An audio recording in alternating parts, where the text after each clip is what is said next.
For decades, we were told Adolf Hitler died in his bunker in 1945, but what if that was a lie? Newly uncovered evidence suggests he may have escaped, vanishing into the shadows of history. From secret submarine routes to DNA contradictions, every clue points to a darker truth. The mystery is no longer just speculation, it's finally been solved. And the truth is terrifying. The day Berlin fell. Berlin, April 1945. The once proud capital of the Third Reich was now reduced to a burning ruin under the relentless advance of the Soviet army. Inside the fortified underground labyrinth known as the Führer bunker, Adolf Hitler faced the collapse of everything he had built. His empire was crumbling, his generals surrendering, and his once loyal allies either captured or dead. In those final days, surrounded by a shrinking circle of aides, secretaries, and officers, the dictator made his final decision. He would not be taken alive. According to multiple first-hand testimonies, including Rochus Misch, Hitler's bodyguard and telephone operator, and Traudl Junge, his last surviving secretary, Hitler's mental and physical state deteriorated rapidly as Soviet forces closed in. The last flicker of hope died when news arrived that General Walter Wenck's 12th Army, which he believed would come to his rescue, had been encircled by Soviet troops. At that moment, witnesses recalled Hitler's chilling statement, "National Socialism will die with me." On April 29, 1945, he married Eva Braun in a brief civil ceremony witnessed by his closest staff. Hours later, he summoned them for farewell, distributing cyanide capsules and ordering that anyone unwilling to die should attempt escape before the Soviets reached the bunker. Misch, Junge, and several officers described how Hitler tested one of the cyanide capsules on his dog, Blondie, to ensure it worked. The animal's immediate death confirmed the poison's potency. The next day, at approximately 3:30 p.m. on April 30th, those remaining heard what Joseph Goebbels described as a quiet bang. Moments later, Otto Gunshi, Hitler's adjutant, and Heinz Linge, his valet, entered the room. Hitler was slumped on a sofa, a pistol in his hand. Eva Braun lay beside him, lifeless from cyanide. Gunshi followed Hitler's instructions precisely. He wrapped both bodies, carried them outside the bunker entrance, and ordered them burned with gasoline in the Reich Chancellery Garden. When Soviet troops stormed the area in early May, they discovered charred human remains near the bunker entrance. The Soviets initially withheld information, fueling confusion. But in 1946, Soviet forensic teams recovered Hitler's dental bridge and jaw fragments, later verified by his dentist assistant Käthe Häusermann and dental technician Fritz Echtmann. The unique combination of metal dental work and prosthetics confirmed identity beyond doubt. Despite this evidence, the Soviet Union kept its findings secret during the early Cold War, allowing Western rumor mills to thrive. In the absence of public proof, speculation began to spiral, first whispered, then sensationalized. What eyewitnesses and dental records made clear, politics obscured. By all credible forensic, testimonial, and historical standards, Hitler died in Berlin on April 30th, 1945. Yet the vacuum of official transparency planted a seed of doubt that would grow into one of history's most persistent myths. When an empire collapsed into silence, rumors rose to fill the void. Could the absence of certainty have created one of history's most persistent and captivating illusions? Still believed today? Let's find out. The birth of the escape theory. While the accepted narrative held that Hitler and Eva Braun died by suicide in the Führer bunker, uncertainty remained over the completeness of remains, fostering an atmosphere ripe for alternative scenarios. Almost immediately, rumors circulated that Hitler had not died, but instead escaped. Some reports claimed secret U-boats whisked him to Argentina. Others suggested he boarded aircraft to Spain, and still others alleged clandestine tunnels under Berlin. None substantiated with conclusive proof. The phenomenon was given additional life as returned Allied interrogations revealed that many high-ranking Nazis had fled Europe via rat lines or escape routes to South America. By the early Cold War era, the escape theory assumed a new form. Intelligence agencies on both sides of the Iron Curtain collected fragments of reports, sightings of someone resembling Hitler, whispered claims of safe houses in Argentina, and rumors of his survival under an alias. One of the earliest documented leads appears in a memorandum dated 23 October 1945 from the Office of Strategic Services, forwarded to the Federal Bureau of Investigation, which described a possible hideout in La Falda, Argentina, a spa hotel whose owners were close to Nazi leadership. The memo stressed that the intelligence was unverified. Although historians uniformly accept that Hitler died in Berlin, the absence of widely accessible public forensic proof in the immediate post-war period allowed the escape narrative to grow. As noted by the Encyclopedia of Conspiracy Theories related to Hitler's death, fringe and conspiracy theories claimed that the dictator fled via South America, despite the historical consensus to the contrary. The popular imagination soon embraced the myth. Hitler's miraculous disappearance became a story of evasion, survival, and secret exile.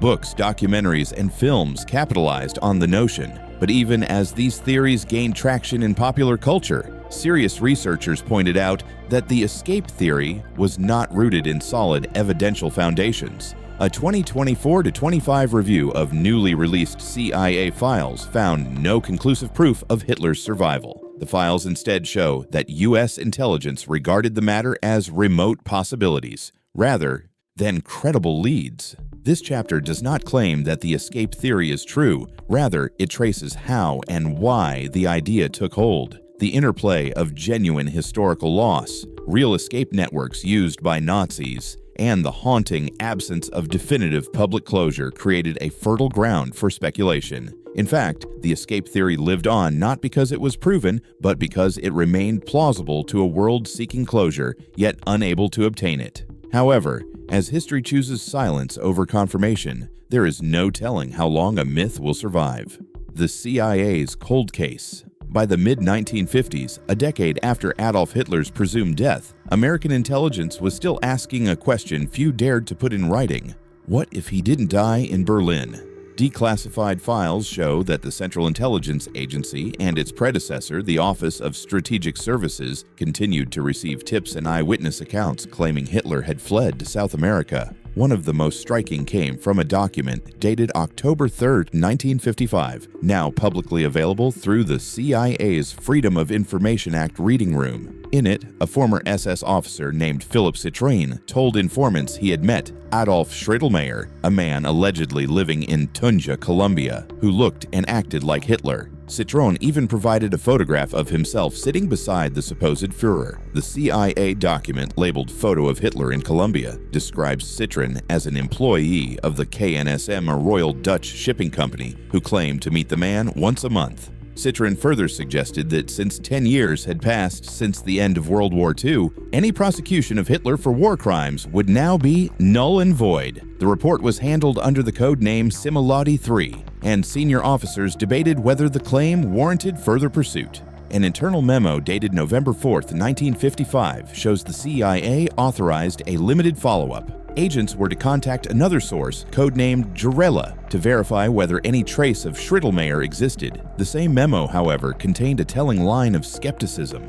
It is felt that enormous efforts could be expended on this matter, with remote possibilities of establishing anything concrete. In short, even those conducting the investigation doubted it. Despite the CIA's doubts, the case illustrates how the agency treated the possibility of Hitler's survival seriously enough to document and evaluate it, not merely dismiss it as rumor. Cold War tensions played a part. In an era defined by espionage and disinformation, intelligence officials feared that unverified Nazi networks in South America could be exploited by the Soviet Union or contribute to underground fascist movements. As a result, even implausible claims were logged and cross-checked. Ultimately, nothing credible ever emerged. Citroen's photograph was analyzed and found inconclusive. No Adolf Schrittelmeyer matching Hitler's description appeared in immigration or population records. Subsequent archival work revealed that Citroen's statements were based on hearsay, not verifiable encounters.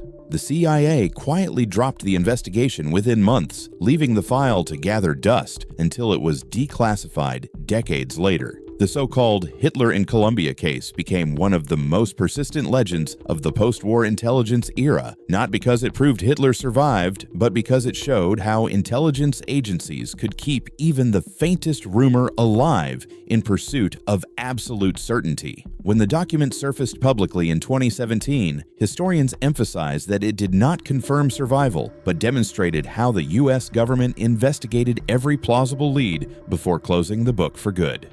As the government chases ghosts to be sure they're gone, a fog of suspicion hangs in the air that threatens the survival of truth. Argentina, the Nazi haven. After World War II, Argentina became the most notorious refuge for Nazi fugitives. This fact, not rumor, was established through post-war investigations, survivor testimonies, and later declassified state documents. While there is no credible evidence that Adolf Hitler ever set foot in South America, Argentina's proven history of sheltering Nazi war criminals gave conspiracy theories an uncomfortable plausibility. Under President Juan Perón, Argentina pursued an open-door policy toward European immigrants. Hidden within that migration wave were thousands of Nazi collaborators, SS officers, and fascist sympathizers escaping Europe through clandestine escape corridors later called rat lines. These routes, facilitated by networks in Spain, Italy, and the Vatican, provided false passports, money, and passage on ships to Buenos Aires. Among the confirmed fugitives were Adolf Eichmann, architect of the Holocaust, Josef Mengele, the Auschwitz physician, and Erich Priebke, the officer behind the Ardeatine Caves massacre. Intelligence records show that U.S. and British agencies knew of these routes as early as 1946, but often chose to monitor rather than disrupt them, partly due to Cold War calculations. Declassified Argentine and CIA archives confirm that senior Nazis were aided by sympathetic clergy and Red Cross officials who issued travel papers under assumed names. Against this backdrop, the notion that Hitler could have joined his former subordinates in Argentina seemed, at least superficially, credible. One of the earliest post-war files from the U.S. War Department, dated October 1945, pointed to a spa hotel in La Falda, Córdoba province. Its owners, the Eichhorn family, German expatriates, and financial supporters of Joseph Goebbels, had deep Nazi ties. American intelligence noted the hotel's isolation and its history of hosting high-ranking German visitors, calling it a logical refuge if Hitler had fled. However, extensive later investigations, including on-site searches and interviews, uncovered no evidence linking Hitler personally to La Falda. Historians emphasize that although the site indeed served as a meeting point for Nazi sympathizers, its connection to Hitler was speculative. Argentine archives released in the 1990s and the 2020s revealed that the Perón government knowingly sheltered hundreds of ex-Nazis, but none of its internal correspondence or immigration lists contain the Führer's name or any alias that could plausibly identify him. Even so, rumors persisted for decades. In the 1950s, locals in Patagonia, Bariloche, and Córdoba claimed to have seen a German with a mustache resembling Hitler. Later journalistic investigations, notably by the Clarín and La Nación newspapers, traced these stories to wartime émigré communities eager to sensationalize their pasts. None withstood archival scrutiny. Modern historians agree, Argentina's documented harboring of war criminals was real. Hitler's alleged presence was not. What gave the legend such endurance was the kernel of truth that surrounded it. Real Nazis did find safety there, and governments did help them. In March 2024, President Javier Milei ordered the declassification of all files related to post-World War II Nazi refugees in Argentina. Researchers hope these documents will close remaining gaps and clarify whether any still unknown figures were hidden there. What they are unlikely to reveal, however, is a living Hitler. When a nation truly became a sanctuary for war criminals, could the truth ever outrun the myth it accidentally birthed?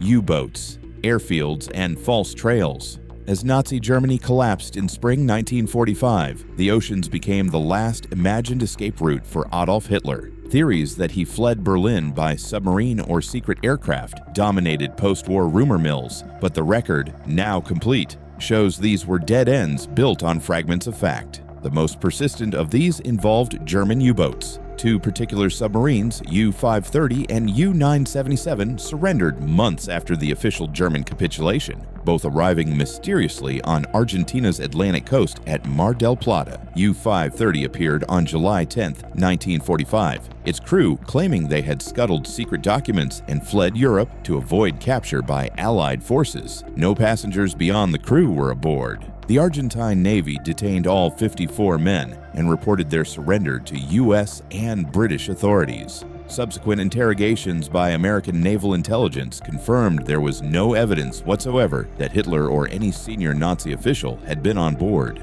Weeks later, on August 17th, U-977 surrendered under similarly strange circumstances. Commanded by Heinz Schaefer, the boat had spent 66 days submerged in the North Atlantic to evade capture before heading south. Schaefer later wrote a memoir denying any connection to Hitler, explaining that his crew hoped to reach Argentina for personal reasons, not as part of any organized escape. Allied investigators confirmed his story. The Sava Miguel boat carried only its standard crew complement, no VIPs, and no additional cargo. Yet these late surrendering submarines gave oxygen to post-war speculation. Newspapers across South America and Europe reported without evidence that Hitler had fled on one of them. Decades later, some television programs revived the tale, implying that the U-boats could have transported the dictator to Patagonia. Declassified Allied naval intelligence files, however, are unequivocal. Neither vessel made any stop or contact that could have facilitated such an escape. A parallel legend emerged about a Luftwaffe aircraft that allegedly carried Hitler from Berlin to Spain. The rumor conflated his name with that of Léon de Grelle, the Belgian SS commander who did, in fact, flee Germany by air and crash land near San Sebastian. Spanish police and Allied investigators documented every passenger. Hitler was not among them. De Grelle himself, interviewed in the 1970s, dismissed the idea as ridiculous. In Berlin itself, the remnants of the makeshift airstrip in the Tiergarten, built in April 1945 by Hitler's pilot Hans Bauer, became the basis of another rumor that Hitler had flown out during the final Soviet encirclement. But those present, including Bauer, were captured or wounded within hours. Testimonies recorded by the Soviets and later verified by Western historians show that no flight ever departed carrying Hitler. The airfield was overrun before any such attempt could occur. In the end, every maritime and aviation thread unraveled under evidence. The real U-boats were crewed by frightened sailors, not fleeing dictators. The real flights were desperate evacuations, not secret rescues. But the persistence of these false trails reveals how powerfully post-war uncertainty mixed with Cold War intrigue to sustain impossible stories long after the facts were settled. However, fragments of truth fuel oceans of rumor. Can even verified evidence silence the myth for good? Science ends the speculation. For decades, the question of Adolf Hitler's death simmered in a haze of conflicting claims, missing remains, and political secrecy. It wasn't until the application of modern forensic science and a rare glimpse into Soviet archives that the story finally found its proof. After Soviet troops entered Berlin in early May 1945, they discovered charred human remains near the Reich Chancellery Garden. Soviet medical officers performed an initial autopsy on what they believed to be Hitler and Eva Braun, recovering jaw fragments and a partial dental bridge. The evidence was sent to Moscow and placed under strict secrecy during the Cold War, fueling Western doubts for decades. While the Soviets publicly claimed to possess proof, they refused to release the evidence or details of the examination. That changed only after the fall of the Soviet Union, when fragments of Hitler's skull and teeth surfaced in Russian archives. In 2009, researchers from the University of Connecticut examined the skull fragment and reported that its DNA belonged to a woman, instantly reigniting the controversy. But experts cautioned that the skull was likely misattributed within the chaotic Soviet collections and did not invalidate the dental evidence. The definitive forensic breakthrough came in 2018,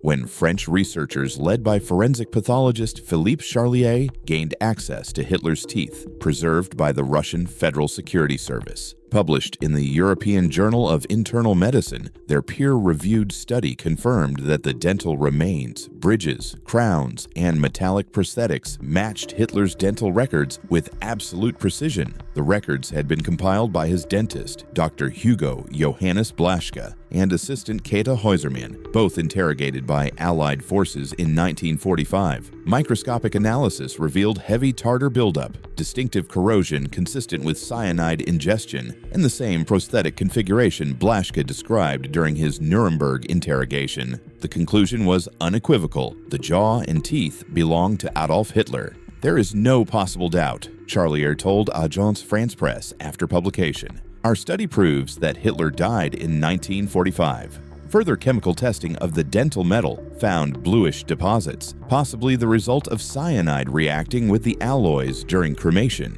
This aligned with testimonies from Hitler's bunker staff, who recalled his determination to use cyanide before shooting himself. The forensic findings corroborated every detail reported by eyewitnesses, from his broken teeth to the pattern of dental bridges documented by his dentist. Historians emphasize that this level of forensic consistency is virtually impossible to falsify. The 2018 study not only authenticated the remains, but also ended 70 years of speculation that Hitler had somehow escaped. What had long been obscured by Soviet secrecy was, in the end, a matter of verifiable science. Even so, the myth persists, not because evidence is lacking, but because it's irresistible. Conspiracy thrives where trust in authority falters, yet the physical record, examined under the microscope, leaves no room for ambiguity. Hitler died in his bunker on April 30, 1945, by his own hand. When science delivers certainty, why do so many still prefer the comfort of doubt over the weight of truth? Myths that refuse to die. Even though decades of forensic examinations, eyewitness testimony, and archival research have reached the conclusion that Adolf Hitler died in his Berlin bunker on 30 April 1945, the myth that he somehow escaped continues to refuse extinction. Scholars trace this persistence to a confluence of psychological, political, and cultural forces.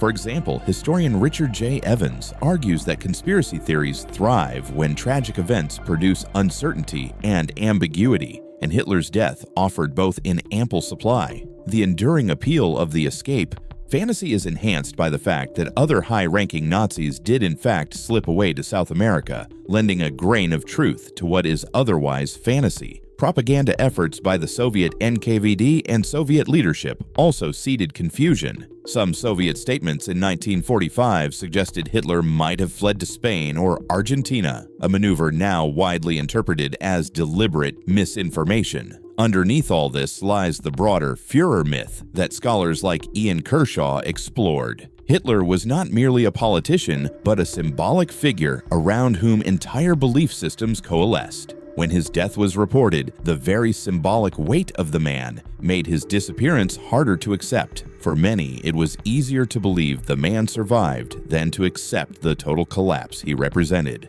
This is why, despite physical evidence, such as dental remains confirmed by French forensic teams in 2018 and multiple eyewitnesses from the bunker, the story of escape thrives. What makes this endurance especially dangerous is how the myth is weaponized. It distracts from accountability. It also appeals to those who prefer mystery, evasiveness, or a grand narrative of fugitives rather than facing the harsh reality of mass atrocity and defeat. When a myth becomes more compelling than the historical record, it can distort public memory, hamper serious scholarship, and facilitate denialist or revisionist agendas. The evidence is clear. Hitler died in 1945, yet the myth endures, captivating imaginations and distorting history. If lies can outlast a tyrant, what truths might we still be overlooking? Share your thoughts in the comments below.